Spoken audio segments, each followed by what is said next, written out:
J'ai des questions sur les tests sérologiques. Un test sérologique positif permet-il de dire avec certitude que le patient ne sera plus contaminant?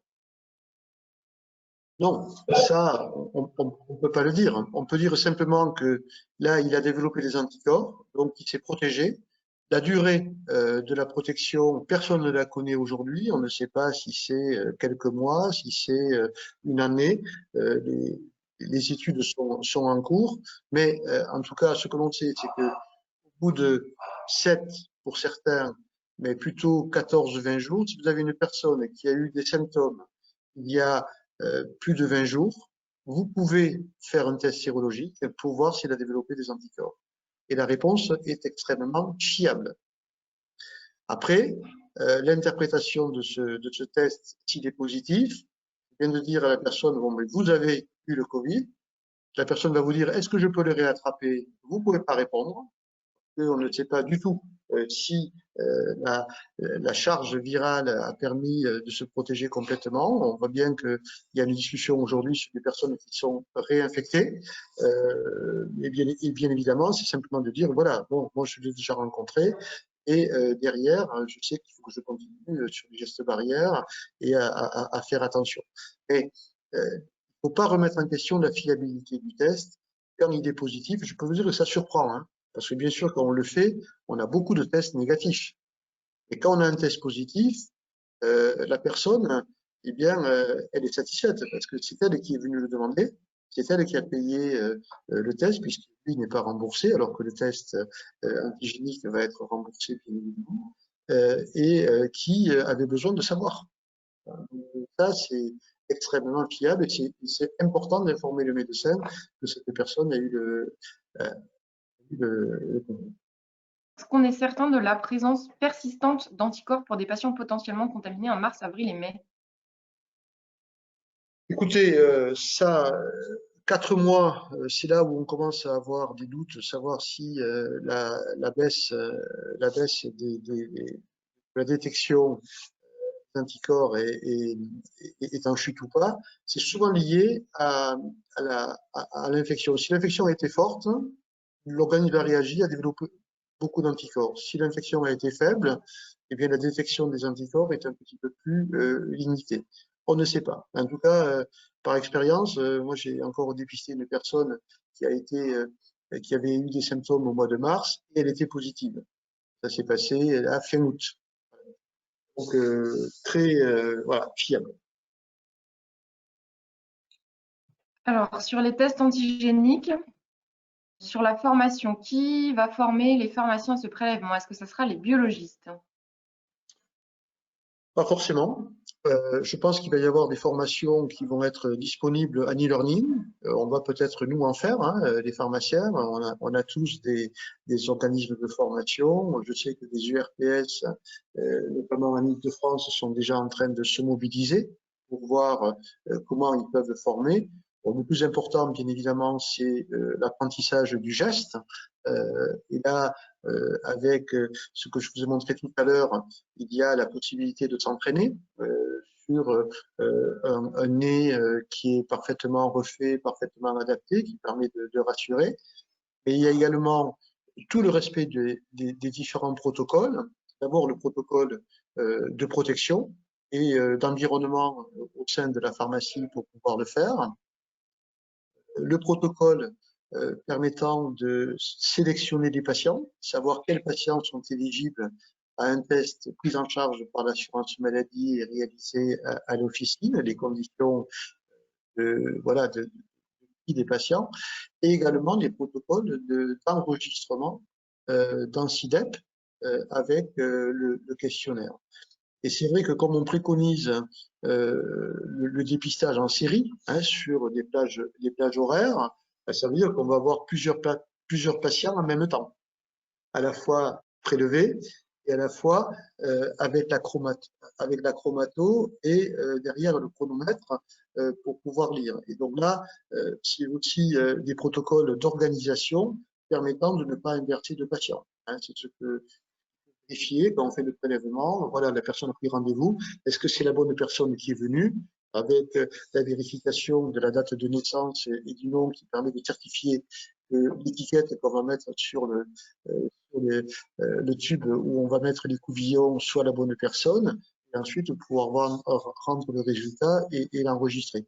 Donc tout ça est de l'organisation qui relève voilà, de ce que savent faire les pharmaciens, hein, il n'y a rien d'exceptionnel, mais ça demande une organisation, ça demande de mettre un protocole, et de bien vérifier que le travail est fait dans des conditions à la fois de sécurité, de fiabilité, pour pouvoir répondre. Mais bon, il n'y a rien de compliqué. La chose qui est la plus impressionnante, on le sait tous, hein, c'est le prélèvement nasopharyngé, voilà, où il peut y avoir quelques réticences, mais franchement, ce geste-là, un geste qui est désagréable, mais qui n'est pas compliqué à réaliser.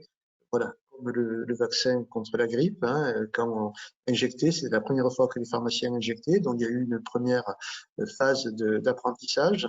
Là, ça va être pareil, et il n'y aura pas de, voilà, il faut faire ce geste d'apprentissage, et on va tout mettre en œuvre pour mettre ça à disposition de tous les pharmaciens et de tous les préparateurs qui veulent s'investir dans ce prélèvement. Quelles seront les conditions pour faire ces prélèvements nasopharyngés? Donc EPI, j'ai eu la question, c'est équipement de protection individuelle. Est-ce qu'il faudra des FFP2, des lunettes, Charlotte sur blouse, etc. Oui, la recommandation elle sera précisée, mais il est évident que c'est un masque FFP2, une blouse, des gants, des lunettes, visière et Charlotte. Voilà, ça c'est l'équipement pour se protéger au moment du prélèvement, dont la personne va garder son masque chirurgical sur la bouche, va dégager le nez pour qu'on puisse prélever. C'est pour ça qu'il faut le faire en série, parce que la personne qui va s'équiper, elle va s'équiper pour faire plusieurs prélèvements. Et mais là aussi, hein, pour ceux qui ont subi déjà des prélèvements nasopharyngés en laboratoire, bon voilà, on voit que les personnes sont prélèvements en drive, hein, souvent dans la voiture. Donc, si les pharmaciens, on a demandé également que si les pharmaciens avaient des parkings, la possibilité aussi de faire le prélèvement avec des personnes qui restent dans la voiture. Voilà, on est en train de caler tout ça. Tout simplement, les pouvoirs publics ont besoin d'avoir une force pour faire des tests antigéniques et des tests PCR beaucoup plus importantes qu'aujourd'hui. On voit bien qu'on a atteint la limite. Est-ce que les préparateurs pourront faire le prélèvement? Oui, on a demandé à ce que les préparateurs puissent être habilités, comme les laborantins, comme les infirmiers, comme les kinés qui sont autorisés à le faire, comme les étudiants qui ont été autorisés à le faire. Il n'y avait pas de raison d'exclure les préparateurs de possibilité de faire le binôme avec le pharmacien pour pouvoir être efficace pendant la plage horaire. Est-ce qu'il serait possible de dépister les personnes qui partent en voyage et qui encombrent les laboratoires? J'ai posé cette question vendredi au ministère. Alors là, bien sûr, il n'est pas sûr que l'assurance maladie veuille prendre en charge la réalisation de ces tests, mais si on peut rendre service aux personnes qui vont dans des zones où la compagnie aérienne demande un test négatif dans un délai très court, hein, puisque c'est quelques jours avant le départ, eh bien, si on peut rendre service, on le propose bien évidemment. Ça, on va voir. En tout cas, la question a été posée de façon aussi claire au ministère et on attend la réponse. J'ai pas mal de questions sur les petites pharmacies, notamment en milieu semi-rural ou rural. Et donc, quelle organisation, comment je pourrais le faire? Est-ce que je pourrais le faire seule? Voilà. Et comment faire si j'ai pas de local adapté et non ventilé? Alors, pour les petites pharmacies, c'est un des soucis que l'on a bien sûr porté auprès du ministère. C'est pour ça qu'on a dit il faut qu'on puisse se faire aider par les étudiants. Si les étudiants en pharmacie peuvent aider les pharmaciens, ça peut être une bonne stratégie. Ça vient renforcer l'équipe au final qui est un peu réduite pour pouvoir faire ces tests. Ensuite, c'est aussi pour ça qu'on a souhaité que les préparateurs puissent le faire.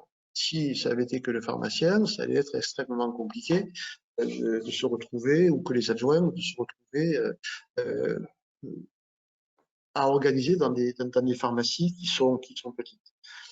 Après, bien évidemment, il n'y aura pas d'obligation à faire, bien évidemment. Donc, si on n'arrive pas à s'organiser parce qu'on a des contraintes de locaux, des contraintes de personnel, parce qu'on a un personnel réduit, etc., là, on sait très bien que 20 000 pharmaciennes ne pourront pas le faire parce que pas possible, hein, tout simplement. On voit bien, moi je vois sur Paris, il y a des pharmacies qui ont des locaux qui sont exigus en plein centre de Paris. Eh bien, on ne veut pas le faire, tout simplement parce que là, le local ne le permet pas. Bon, qu'est-ce que on peut rien faire d'autre? Là, quand on est coincé comme ça, on n'a pas d'autre solution. Si voilà, on est une équipe réduite, donc on peut voir si on peut faire des plages horaires à des périodes où la pharmacie est moins fréquentée. C'est pas possible, c'est pas possible. Mais est-ce que ça serait possible, parce que j'ai aussi eu cette question, de faire un binôme avec un infirmier ou une infirmière, et notamment peut-être dans le cadre d'une MSP ou d'une structure coordonnée? Alors, l'USPO l'a proposé. L'USPO a proposé à ce qu'on puisse être en complémentarité avec un autre professionnel de santé, c'est-à-dire une infirmière, voilà, sur une plage horaire qui vient à la pharmacie faire le prélèvement et le pharmacien qui fait le test. Voilà, ça fait une équipe où voilà, l'infirmière, elle aussi peut être embêtée hein, parce qu'elle a qu'un seul local hein, dans son cabinet. Donc, si c'est là où elle fait la vaccination, elle peut être aussi embêtée. Donc, l'USPO est favorable. Pour l'instant, il y a divergence de point de vue avec notre syndicat sur ce point. Voilà. Bon. On en a parlé au syndicat d'infirmiers qui disent ah oui, non, peut-être. Bon, je dis que si les gens sont intelligents, ils peuvent s'entendre entre eux et jouer la complémentarité sur un territoire où ils s'entendent bien et ils peuvent travailler ensemble, je trouve dommage de leur interdire, de ne pas l'autoriser, de ne pas le permettre. Aussi, ça peut aider parce que dans les villages, les pharmacies et les infirmiers travaillent ensemble en permanence. Hein. Et donc, si effectivement ils peuvent jouer la complémentarité, c'est beaucoup plus malin. Et il y avait un souci d'ordre réglementaire puisque le code de déontologie disait qu'on ne pouvait pas mettre à disposition tout ou partie de nos locaux pour un autre professionnel de santé. Donc l'USPO a demandé que ce texte soit réécrit de façon à ce qu'il soit modifié et qu'on puisse le faire dans le cadre au moins du Covid. Voilà, ça fait divergence. Pour l'instant, ça n'a pas avancé plus que ça. Personnes qui seraient éligibles pour les tests antigéniques et notamment donc pour peut-être clarifier, donc si J1 est le jour d'apparition des symptômes, on aura jusqu'à J4 pour effectuer un test. On a 4 jours après l'apparition des symptômes pour donner le résultat. Voilà. Pour nous, l'avantage, c'est que le résultat est en demi-heure. Donc, c'est ça l'enjeu.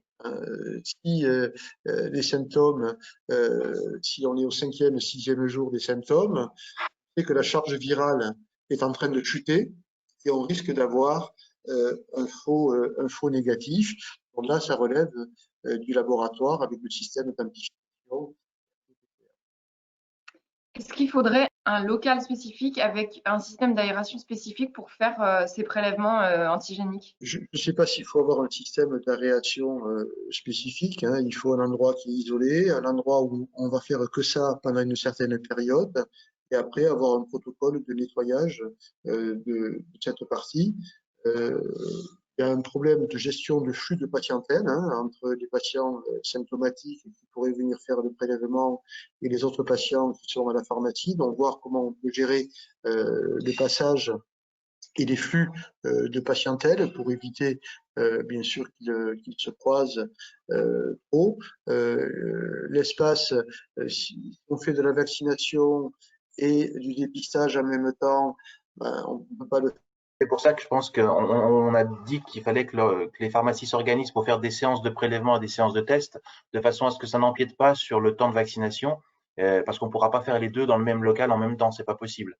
Il va falloir que l'on fasse alternativement le prélèvement, une série de prélèvements et le test. Ça a deux objectifs. Le fait de faire une série fait que on ne va pas s'habiller et se déshabiller en permanence. La personne qui va prélever va s'habiller une fois pour toute la série.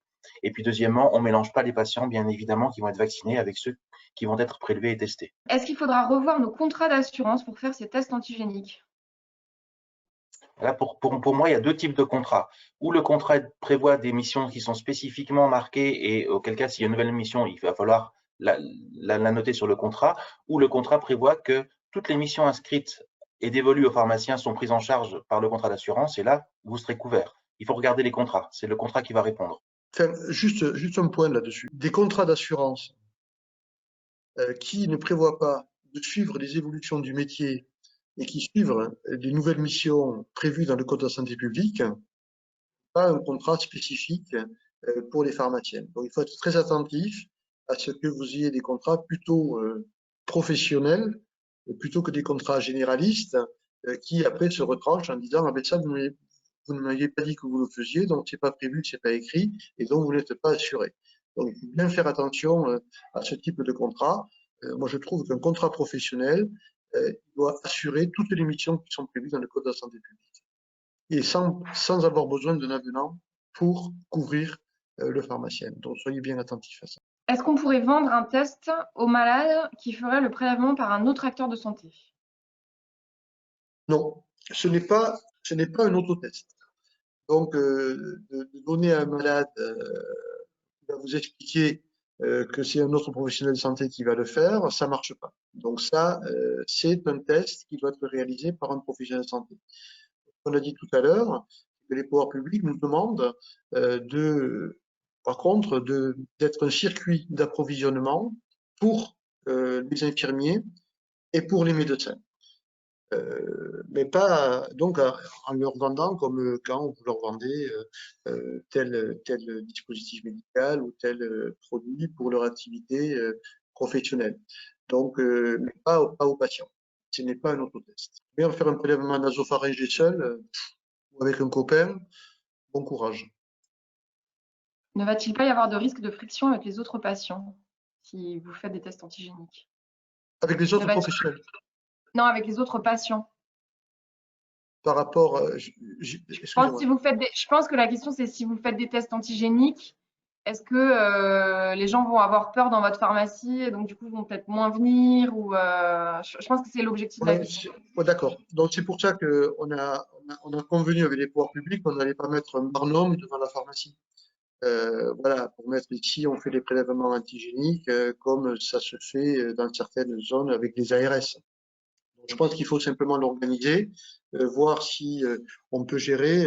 Toutes les pharmacies ont parfois euh, deux portes, hein, une porte qui est plutôt une porte de service et une porte d'entrée principale. Voilà, déjà commencer à réfléchir comment on pourrait le faire et comment on pourrait l'organiser. Et après, on le fait sur des plages horaires. Alors, je sais que certains pharmaciens ont déjà envisagé de le faire au moment où la pharmacie, entre midi et deux, s'est fermée. Là, on peut gérer pendant 2 heures un flux de patientèle spécifique pour les tests. Ou voir en tout début de journée ou en fin de journée, on peut faire ça. Voilà. Donc oui, et certaines pharmacies n'y arriveront pas, hein, et on le sait très bien. Quand vous avez un local inadapté, il est inadapté. Donc là, les pharmaciennes vont privilégier la vaccination. On le sait très bien. Et d'autres vont pouvoir le faire. Alors après, est-ce que les patients vont avoir peur, etc. Mais aujourd'hui, le virus circule partout. Donc voilà, si les personnes se protègent, font de la distanciation, nettoyer les mains et porter des masques, voilà, donc pas non plus quelque chose qui est incompatible à organiser. Mais il vaut mieux que les patients ne se croisent pas, bien évidemment, sur les sens de circulation dans la pharmacie, comme il y a des sens de circulation partout.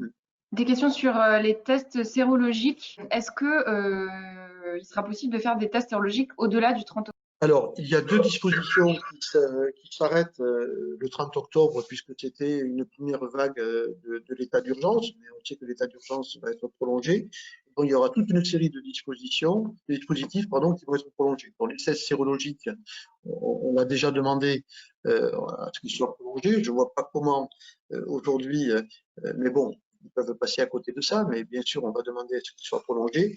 Et également, le télésoin, avec la pharmacie pour pouvoir faire des entretiens pharmaceutiques à distance dans le cadre du télésoin en pharmacie. Ça aussi, il me semble que ça s'arrêtait le 30 octobre et il faut que ce soit prolongé, ou alors ça a déjà été prolongé, je suis passé à côté, mais je crois qu'il faut que ce soit aussi prolongé. Donc ça fait partie des deux dispositifs.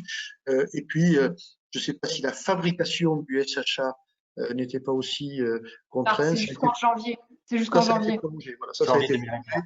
voilà, compliqué des fois de s'y retrouver, mais en tout cas, les demandes sont faites à la fois pour le télésoin et à la fois pour les tests sérologiques. C'est vrai qu'on approche du 30 octobre. Est-ce que j'ai le droit de faire les tests dehors, dans une cour privée, sous une tente? Est-ce que j'ai le droit de le faire en drive? Alors, ça, ce sera précisé dans l'arrêté. On n'a pas souhaité, bien évidemment, être sur des locaux déportés. Parce que les locaux déportés, on sait ce que ça veut dire. On s'est battu sur la loi ASAP pour éviter cette histoire de locaux déportés. On ne va pas réintroduire la notion de locaux déportés pour les prélèvements.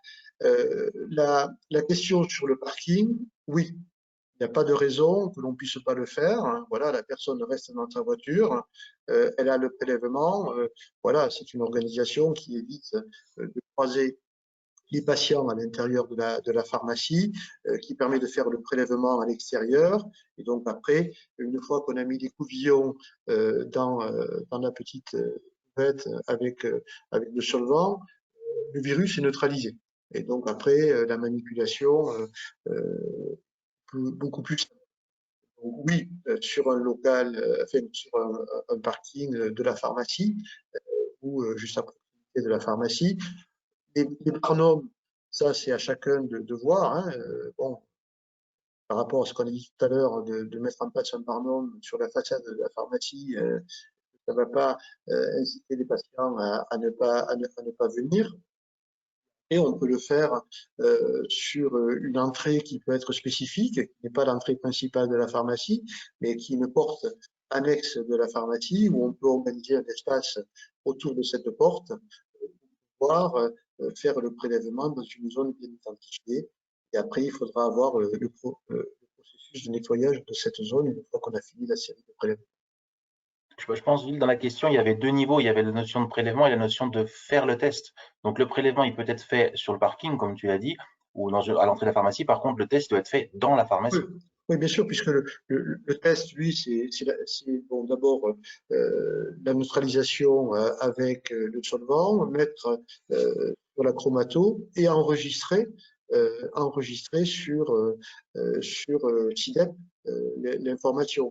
Et, par exemple, les questions que l'on peut poser aux patients, c'est un document papier que l'on peut faire remplir aux patients pendant que le test est en train d'être réalisé. Ou les questions qui peuvent être posées aux patients, d'abord pour les sélectionner, savoir s'ils rentrent dans les cases permettant de faire le test à l'officine, mais éventuellement des renseignements qui permettent de faciliter le travail au moment où le patient sera là pour l'enregistrer, peuvent être faits en amont, en particulier les renseignements administratifs. Permet au moment du rendez-vous d'aller plus vite hein, et d'enchaîner les patients dans un délai rapide. S'il y a un local dans la maison médicale qui jouxte la pharmacie, est-ce que je peux organiser les prélèvements dans ce local?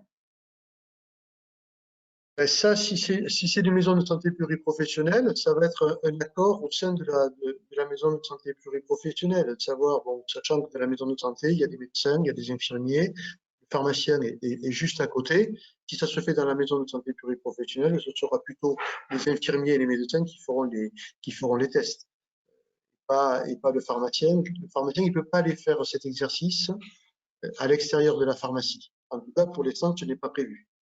D'ailleurs, la question nous avait été posée parce que quand il y a des gros clusters et que l'ARS a besoin de bras, il nous avait demandé si les pharmaciens pouvaient aller aider dans les clusters, dans les centres de prélèvement en dehors de la pharmacie. On leur a dit que c'était pas franchement la meilleure idée qu'ils aient eue, parce que le pharmacien, il a besoin quand même d'être dans sa pharmacie et pas pendant 8 heures aller passer son temps à faire des prélèvements sur une zone autour d'une université, autour d'une école, etc. Ça, pour l'instant, on y est plutôt défavorable. Donc voilà, quand c'est le pharmacien qui le fait, il le fait dans sa pharmacie. est-ce qu'une fois que le prélèvement est fait, il y a un délai pour faire le test chromato et lequel? Peut-on enchaîner les prélèvements et faire le test après? C'est une excellente question, parce qu'effectivement, savoir si c'est 2 minutes ou un petit peu plus. Un premier laboratoire m'a répondu qu'il fallait le faire dans un délai de un quart d'heure. Le moment où on met les couvillons avec le solvant et le moment où on pose les gouttes sur la chromato, on peut attendre un quart d'heure. Voilà. Donc là aussi, ça permet de s'organiser.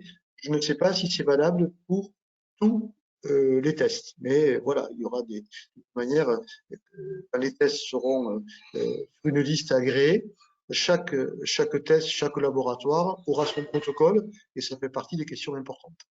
Combien coûtent ces tests antigéniques? Pour l'instant, ils sont en négociation. Nous, ce que l'on a fait au niveau du SPO, je suis complètement transparent. Moi, j'ai demandé au laboratoire de se rapprocher des grossistes répartiteurs et des groupements. Parce que si on veut avoir un approvisionnement fluide, on sait très bien qu'on ne peut pas avoir un approvisionnement direct laboratoire pharmacien. Sinon, on va être dans les pires difficultés. Donc, à peu près, mais je ne sais pas exactement, on va être approvisionnement officine aux alentours de 7 €. À peu près l'ordre de grandeur, mais voilà, c'est ce que j'entends. Mais après, c'est des discussions commerciales, l'SPO ne s'en mêle pas.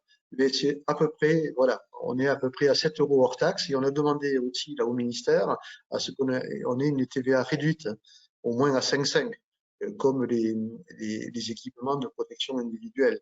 Et donc là, la demande est partie à Bercy la semaine dernière. Comment on gère les déchets de ces tests et du coup, comment on gère les déchets de la vaccination?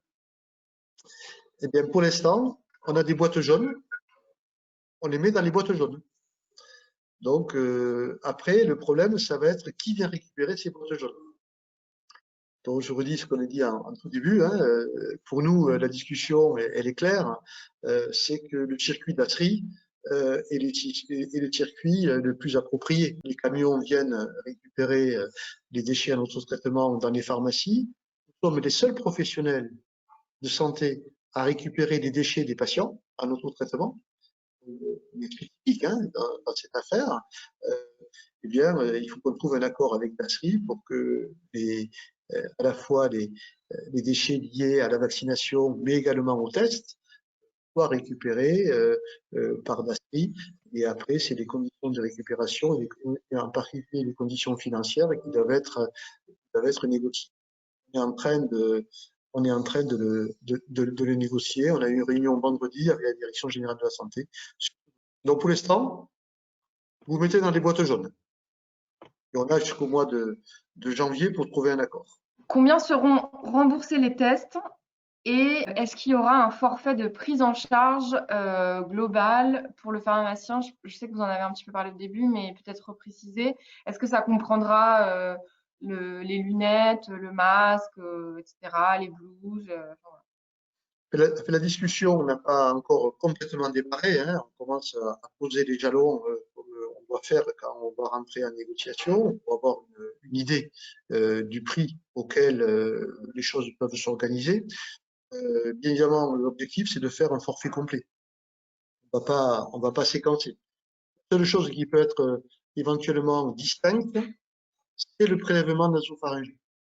Si on se fait aider par un étudiant en pharmacie, une infirmière, il peut y avoir là une distinction, et après à discuter, du prélèvement qui est prévu aujourd'hui pour les laboratoires à 9,60 €. Et le reste, c'est un paquet complet.